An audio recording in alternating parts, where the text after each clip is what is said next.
Jeremiah 18 begins with this story that we covered in the previous video. The Lord said, Jeremiah, go down to the potter's house and watch. What did Jeremiah see? Jeremiah saw the potter with clay, and he was handling the clay. Now, this is not modern day. Jeremiah could not go down to Hobby Lobby and buy a brick of pure clay. He had to go out into the wilderness, out to the countryside, find a place where the dirt, the earth, was of a clay consistency, and every place is not like that. So you got to find this. Now, this is just dirt out there. It's a clay substance. It's just out there along with all the rest of the dirt. You have to scoop it up. In his day, it would have been a woven basket that he probably made or his wife made. He scoops this up out of the side of a hill. He brings it back to his workshop, and he's going to work in it. Now, immediately there are problems.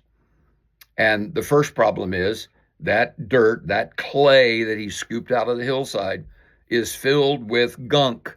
Now, that's a Hebrew word that means imperfections, weaknesses, sins, desires that we shouldn't have. That's Hebrew, gunk, right? Now, what does the potter already know? Once he scoops this up, what does he already know? He knows that it is filled with gunk. It is filled with imperfections. There are tiny rocks and pebbles. There are dead bugs. There are live bugs. There are little sticks. There's decaying decaying leaves. He knows this. So if he already knows this, he's not going to get mad when he uncovers that gunk. He's just not. When God chose you, he knew what he was getting. Romans 8 says, those whom he foreknew, he predestined to be conformed to the image of his son. Now, he's the one who does the conforming, transforming work in our lives. But he foreknew us. He knew the gunky clay he was getting. And yet he welcomed us. He drew us just like the potter. Now, number 2. What does the potter do? Well, he begins to mix a little water. There we could draw an analogy with the word of God. Yes, absolutely. He puts this wet clay on the wheel, and he begins to work. Now, what does he do? He handles it. He's squeezing it. He's feeling around in the clay, mixing in the water. Yes, the water of the word as we grow in it. Yes. And at the same time, he is feeling for something.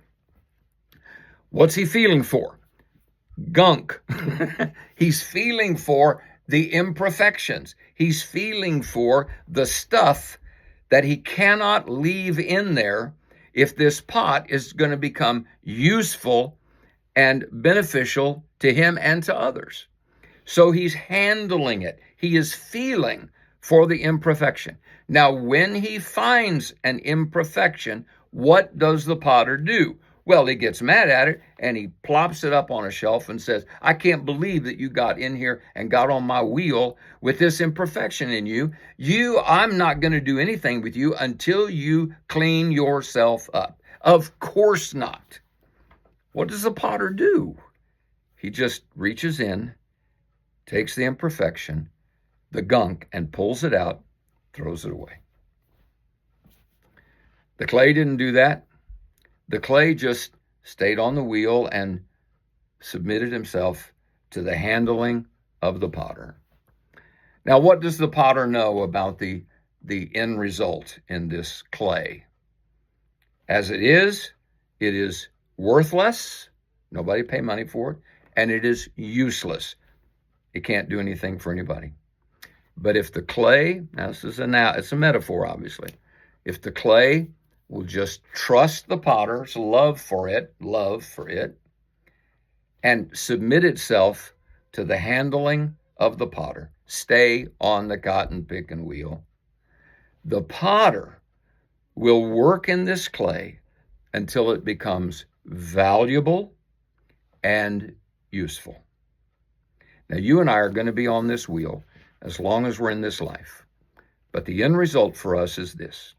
The Apostle John wrote, we do not comprehend what we're going to be, but this much we do know and must be sure of. When we see him, we will be like him. The potter will continue to handle us. If we fight it, it's not going to be a pleasant experience. But if we submit to it, we will begin to see the usefulness and the valuableness of the fruit character of Jesus flowing out of our lives and affecting the people around us. Because this is Grace Life.